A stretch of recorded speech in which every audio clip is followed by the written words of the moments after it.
I welcome you all to our Certified DevOps Engineer live free training program. This is our roadmap, and according to it, we have successfully completed day 1 to day 5, and we are going through with day 6 containerization. And today's our focus is Docker images. For those of you tuning in later, don't forget to mark your calendar for our next free live training program.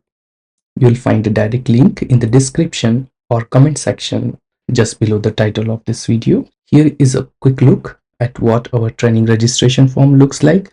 Just click on the link to get started. We would like to express our gratitude for your kind support and love, which continue to inspire us to provide this valuable training opportunities. So thanks a lot for that. If you'd like, feel free to connect with us on social media. We'd love to stay in touch. And we are almost ready, and it's time to tackle the final container preparation to ensure smooth sailing ahead. So in previous session we have covered in explorer section all these topics, and in navigator section we also covered all this section, not section, all these topics. And today we are going to start builder section. So in this entire session, we will be seeing more than 30 plus demo. In this part, we'll begin by answering the foundational question, what Docker image is, then it's a layer architecture and mechanics. After that, we will dive into the hands-on practice, starting with Docker image manual creation, then followed by Docker images from container, and then Docker images using another Docker image, right? And finally, we'll learn the Docker file syntax, okay? And we will write our own Docker files, and we'll create Docker images using that. So by the end, you will have a solid understanding of Docker images and their creation methods. So without further wasting your time, let's get into it. So what Docker images? We know in order to create virtual machines, we downloaded a ISO file, and using that single ISO file, we created multiple virtual machines, right? Or I could say by using a ISO image, you could create as many as virtual machine you want to, right? So let's quickly see what this ISO image contains. So if you have a closer look at this, so this ISO file or ISO image of Ubuntu, I'm taking a specific example of the Ubuntu, which contains everything you need to install Ubuntu operating system, right, on physical machine as well as on virtual machines. So this contains, for example, kernels, file system, boot files installer by which we install entire operating system. It also has required or packages, right? Live mode support, Ubuntu support that, networking tools, desktop environments. You have a choice where you could select KDE, Genome, or Cinnamon. There are so many you could imagine, right? Or you could search on the internet or official site, you will find and graphical application. So this one ISO file contains everything in one package, right? So it is shipped with all the things in order to install an entire operating system. So you could use the same ISO file to create virtual machine, as well as you can also use the same ISO file in order to install operating system on physical machines, right? So that's what ISO image is shipped for, I would say, in order to run full-fledged operating system. So what happened in Docker image? So Docker image is also kind of ISO image, but they have a specific purpose. So they are not shipped with all these packages. You do not have luxury to choose various shell out of, you can choose one of the shell. No, it's not like that. As I said, Docker images are kind of lightweight version of the Ubuntu ISO file, but instead of carrying all the components to install a full standalone virtual machine or computer, right, it contains few or essential needed to run a specific application or environment. Think of it as a ready to go setup package. right? Or more refined way, I could say only essential file systems, right? Minimal packages or required dependencies only in order to run your application, or in case of Ubuntu operating system, right? So whatever required in order to run your Ubuntu operating system. So I wanted to validate what happened once I create a container out of the Docker image, right? So for that, I created one script. Let me show you first, and we'll see the output. So yeah, here is my script, and here I have some variables. Here I have three functions. One is to check the VMs, right? Another one is to check the container, so functions or functionality of the Docker container, right? Similarly, I also have this function which displays the result, and here I have three things. So I would also share, if you want, let me know if you need this Docker, I mean not Docker image, this shell script. I will more than happy to share it with you. So let's see what's the result I got after the running this script. So I did a comparison, right? So comparison for VM. I execute the same script, right, for VM as well as the operating system. So my script works for two operating system. I compare two. It could be modified for various other operating system as well, right? So I execute the script and I compare. You could see the components. I check the file system, config file, kernel, package count, graphical apps count, networking packages, and here on the Ubuntu system, I got the number 24 and so on and so forth. And in case of Ubuntu container, what happened? So file system count is 84. It's fine, but if you see the config file here in VM, I had 220, not 20, 255 and 74. And if you see packages, right? So here on VM, I have 2086 package, and container I got only 97, right? And if you see graphical apps, so containers are not meant for that. That's why there is no graphical apps count, but I got some networking packages, right? And I also execute my script and check for the Alpine container. And in an Alpine container, these things are same, but the huge difference, right, which I saw here. So if you see no networking package at all, and here if you see the config files are 36 and here's a 74, and especially package count here are 15, and here you have a 97. And that's why when you go to the official site or Docker registry and download, and when you see, so you will find the Ubuntu image is a size of 101 MB and Alpine image is 8.17 MB, right? So this is how I validate with the script, and now I believe you also agree with me. That's how the Docker images are created, and only we put or we include the things which are really required to run our application. Okay, so as I said, right, with one ISO we can create multiple virtual machines, right? So similarly, in order to run a container, we need a Docker image. Okay, and same Docker image, right? So here we have a Docker image, and we can use the same Docker image to create as many as container we want. Okay, so here we could say the ISO image is a blueprint, right, for creating a virtual machine or installing operating system or physical machine. Similarly, Docker images are also a blueprint for the container, right, to create a container. Here we install, here we create. And to create a container, we need, of course, a container engine, and in our case we have a Docker, right? And that's what we are learning.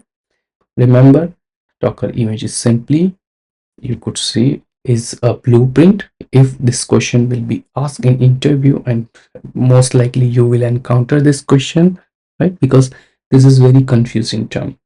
Okay, if you want to explain, so you could say Docker image is a blueprint to create a container, or you could also say it's a template, because using image, Docker image, you can create container. Here using ISO image, you could create a VM, right? So this is a running instance of this ISO image. Similarly, Docker image is a stop instance. Okay, you could say like this, the container, or in short you could say the Docker image, which is a blueprint to create a container. So that's is a Docker image. Let's take it to the next level and understand. So here the Docker images are composed of layers. So here in our case we have a dependency, so we could say, or let's start with over here. So layer 1, which is essential file system. So I'm taking this as an example. So this is layer 1, where all your dependencies, or not dependencies, essential file systems lies. You have minimal packages, so you could say layer 2 is a package where you have all the packages in the layer, and layer 3 is required dependencies. So at the moment we have only 3, right? Just for example I have taken this. So you could also say Docker image, or you could also explain this: Docker image is a composed of layer, or it's a collection of layers, and each layer contains a specific functionality. Okay, so in our case we have taken an example of 3 layers. So one layer has contains the essential file system, second layer contains packages, and next layer contains required dependencies. Okay, we will extend this more later. Okay, but at the moment, for understanding, you could say the Docker images are also collection of layer, and you can explain about the layers. We will see what a layer and how we can define, or what we have to define in order to have packages and all these things later in this session. Okay, so I could say layer 1, it's essential, right? Similarly, I could say layer 2, which is minimal packages, and similarly also a required dependency. Okay, so in order to understand this, let's go ahead and see some of the example on official Docker registry. Let's go ahead and see. So here if I go, right, so if you go on this hub.docker.com and find search for the Ubuntu, so I'll show you later, but if you see on this section here, right, so here you could see this Ubuntu, and this version, it contains total number of layers 6. Similarly, so just ignore this, what these are. We are going to, when we write our own Docker file, right, we'll go ahead and see everything about it. Okay, so just for a moment hang in there. But this layer is not related, I mean, of course it's related, but it represents something else. So layer represent how your Docker image builds. Okay, so build, not the Docker file. Okay, remember, we will see all the commands in very detail, but just for to showing you, giving you the understanding, the idea how layers structure looks like. Okay, and after that, if I go and if I see the Alpine official image of the Docker registry, you could see it has only layer 2, right? And one is CMD bin as such, and here we have bin bash, and you could see here the size is 29 MB. Here is the size is 3.46 MB, and it is not and here if we go ahead and see our favorite, I mean favorite, it means we already use Jenkins in I think day 4, right? Yeah, so that's why. So if you see the official image of the Jenkins, and here you could find the number of layers are so many, right? Approximately 45 layers. So we will see this in more detail when we write our own Docker file, but I will show you this in action, right? When we create right after this, when we create our own Docker images, how this layering happen and all these things. Okay, so this is the way and how you can check it.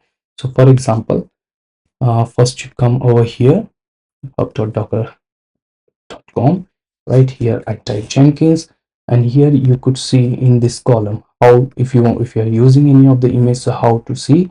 So here you have option trusted content, and either you could go with the verified or you could go with the Docker official or sponsored OS. It's depend on you. For me, most of the time the official images are okay, but in this case, right, Jenkins, I would say go like verified. So yeah, these are some of the more popular images. And if I go with the sponsored OS, sponsored OSS, so this is the Jenkins official, right? And if I click on this, click on tag, we will again visit this page later, but just to show you, and in tags you find the layers.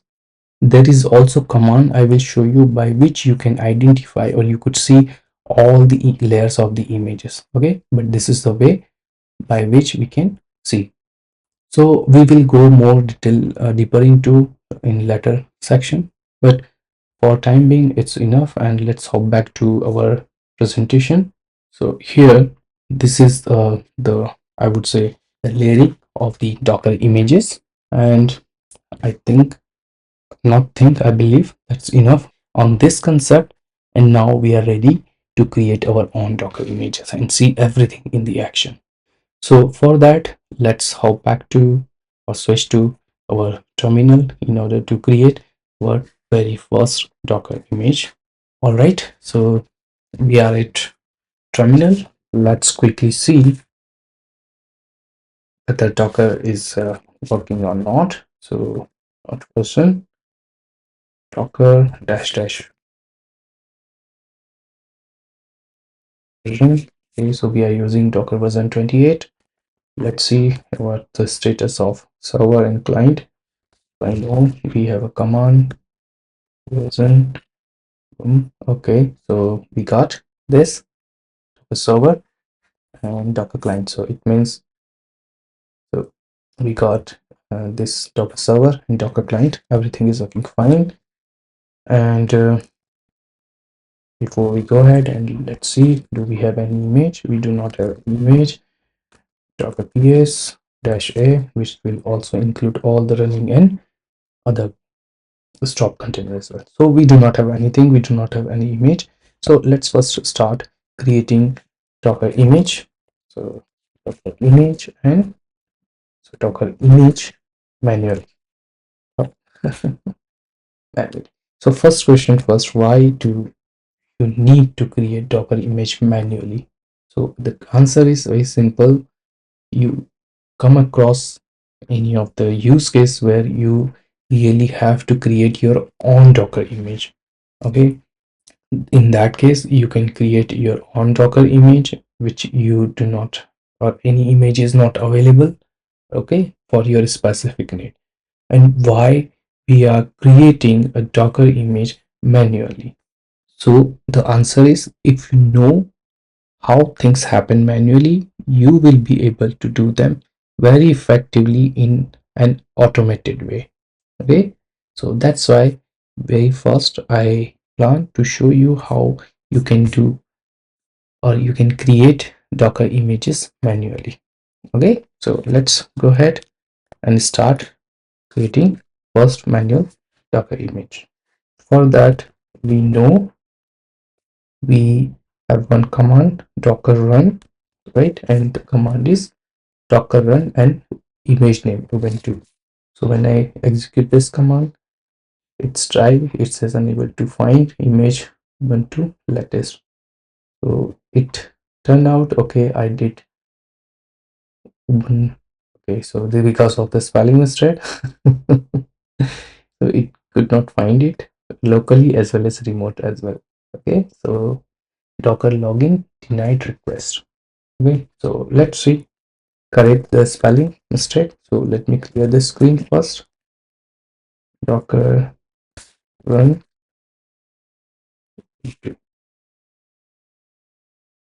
and now it's started to pull the image from the repository, okay, or registry, or from remote. Okay, we will see how we can push this, but we already saw on the biggest registry, right, the Docker hub, or most popular, I would say. You will find most of the Docker images over there.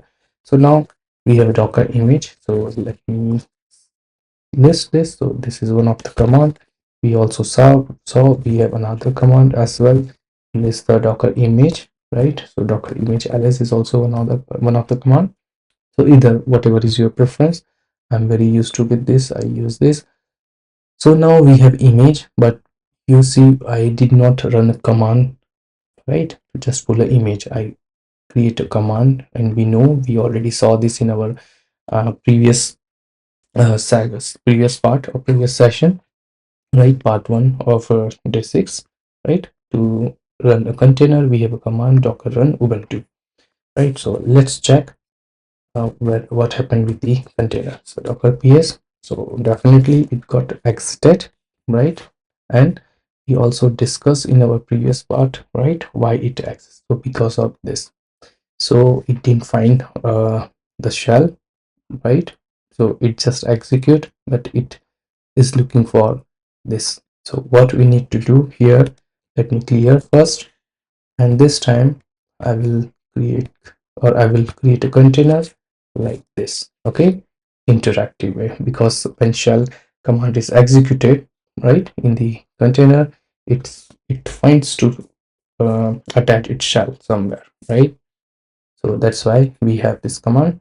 And now you see I'm directly inside the container, and on this terminal, let's keep it like this, docker ps, and my container is up and running 8 seconds ago.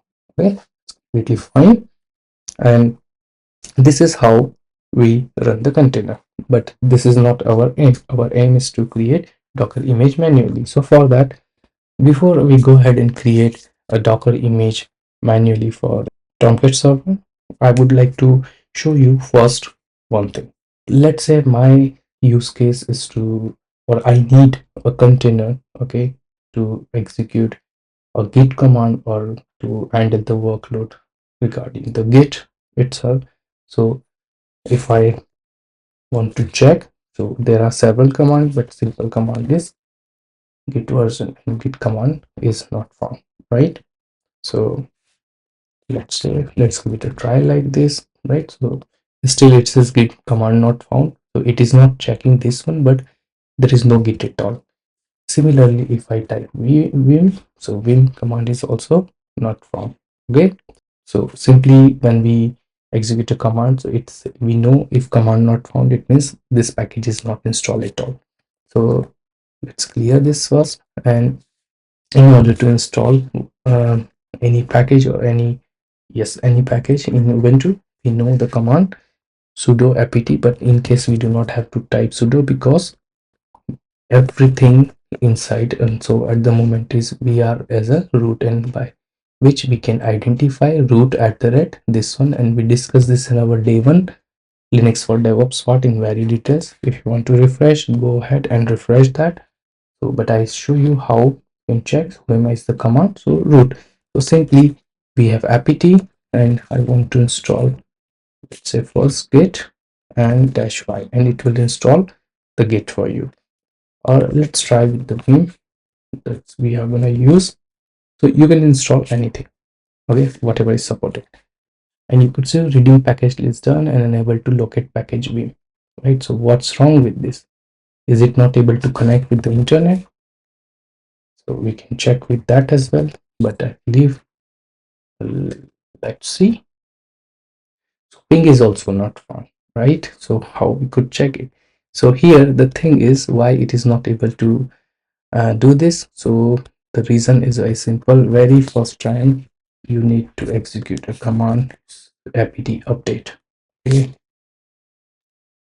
So what happened now, it is going to connect with the ubuntu remote repository and refresh all the index of this, okay? Now it has all the updated details. Now it says like this, and now let me clear the screen, and if I execute like this, and it is gonna work for me. So it is going to connect, and after that it is going to install the vim package for me.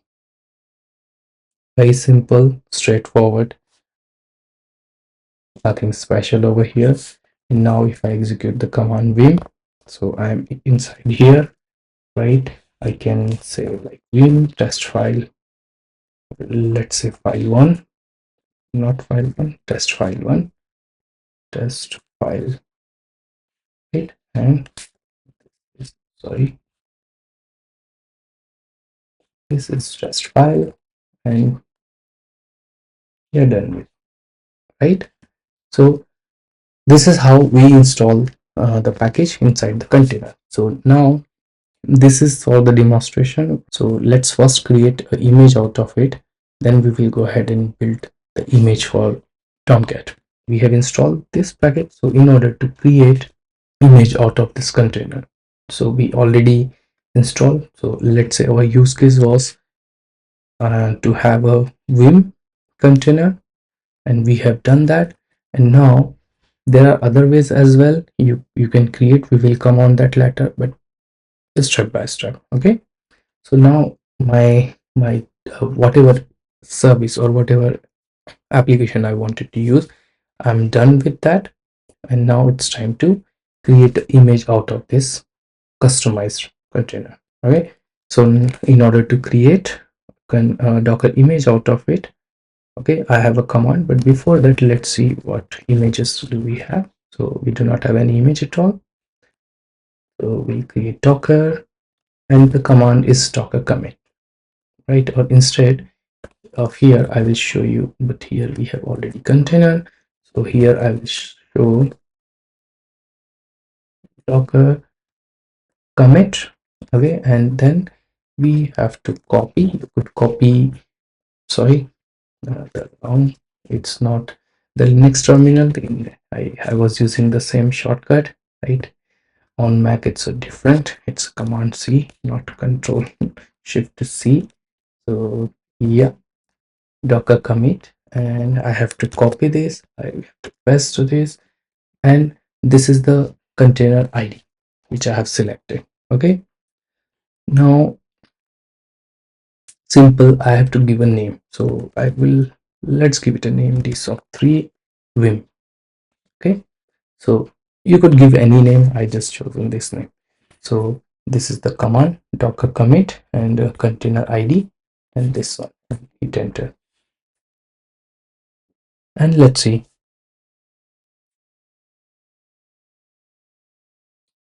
Okay, that's fine. And now docker images, and we could see the DSOC3 Vim images available. Okay, let me exit this over here.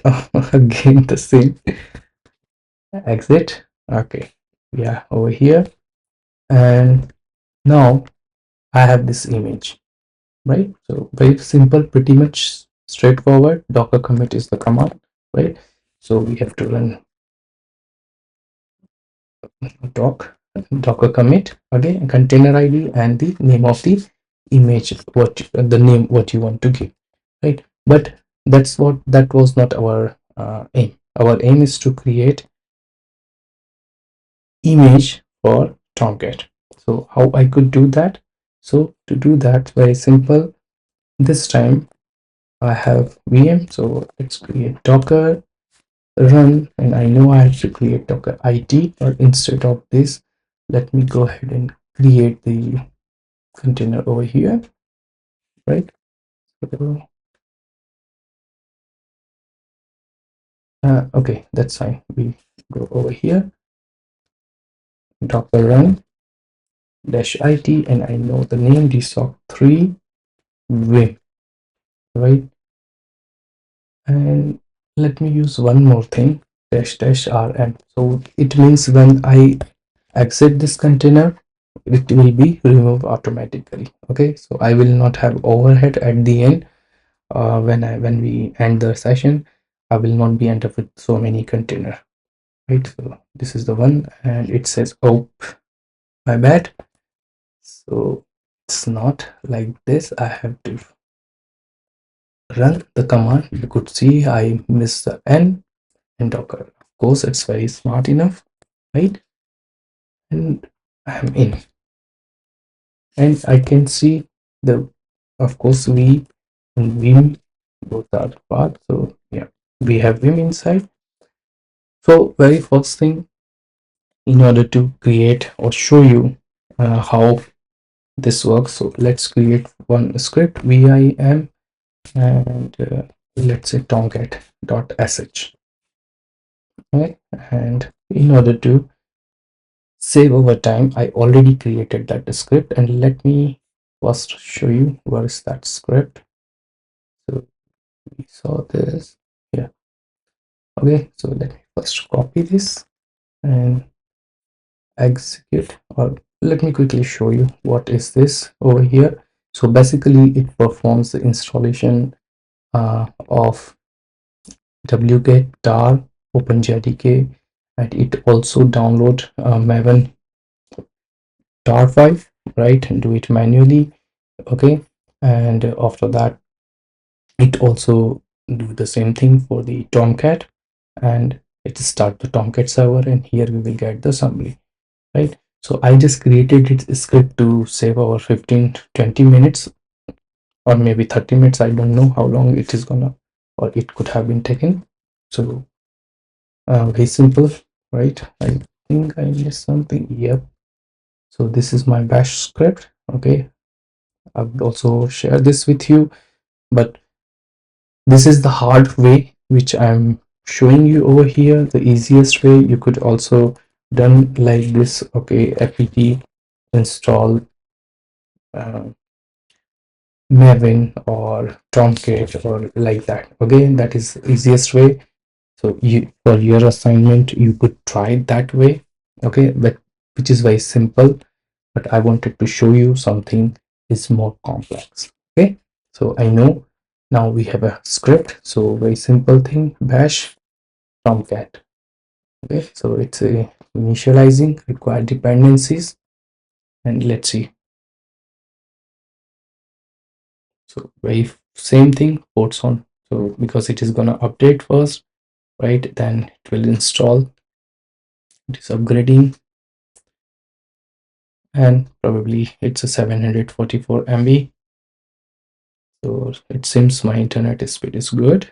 So I hope it won't take much longer. Boom. See. So it took some time to create this script and test it thoroughly, but you could see it even not take even a 5 minutes as well, right? And this is really hard way, but this is core Linux work, right? But anyways, go back to our thing. So dependencies install, okay, and you could see we got verification. It also does the verification whether this installed properly or not. Okay, so we have java maven home, everything is done, and here it started tomcat. We can find the tomcat environment variable. So later when we create docker file, we will be using the environment variable. Okay, and we will see that, and you could see it says localhost 8080. So it means our tomcat is running. Okay, additionally it also give us a summary of jdk and the maven, right? So we need this in order to run or deploy our application, right? So that's why I install java and maven and all these things in one. So if I run over here curl, leave is not there, so curl not found, but we install wget, so that is also possible. So we got some html, so on container it's working, I verified. But if I go on my host and if I run this like this, not html, like this, so let's see what. So you could see it says failed to connect to localhost port 8080, could not connect to the server. So very simple thing why it is happening. Quickly check. So our container is still there. We are using this one, and last 5 minutes, right? Inside the container, the tomcat is working. That's why we could see this index, right? But outside it is not. The reason is very simple. We did not expose the service to the outside of the container. We will also see what expose means, right? But in part one, I already showed you how we do the port expose, right? So at the moment, this is inside the container. That's why we are not able to access it at all. But that's completely okay. We know inside internally it's working fine. Okay, script is also confirmed. You could see starting tomcat, and tomcat is running. So Of course it gives you like this, and that's no harm, but here it also confirms whether service is running or not, and we also confirm using this one, right? Now the next thing, we have created a container, right? So now what we need to do in order to access Maven, so first of all, our image is ready, so we perform the same tactic, what we have done before.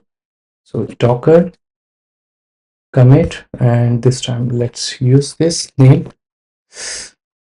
Sorry, I'm very used to with Linux shortcut keys, but need to, we are on this one. Okay, so docker commit container ID, and this time I give it a name DSOP3 Tomcat manual and image. Yeah, but it's understandable. It's an image, and hit enter, and let's see. All right, so it seems like we got sharp value. Okay, we will see this later. Let's see docker images. Okay, and I can confirm like this. Okay, or if I mean if we have lots of images, so I can simply say docker images, and simply I can give this name. Okay, and we are over here. Now we can exit this, and let me show you one more thing. Docker images, not docker images, docker containers. Okay, so which we have in this one is as a running container, right, which is up since 8 minutes. Let me exit this, and now if we see once again, so you could see even in a stop container we do not have that container at all, right, because I use the option to run container, okay, dash dash rm. So if when you are doing the testing, okay, for any of the container, this option I found personally very helpful, so I will not end up with so many containers. You could see I have 2 containers because before I did not use it. But anyways, if you are doing testing, use this option, which is very helpful.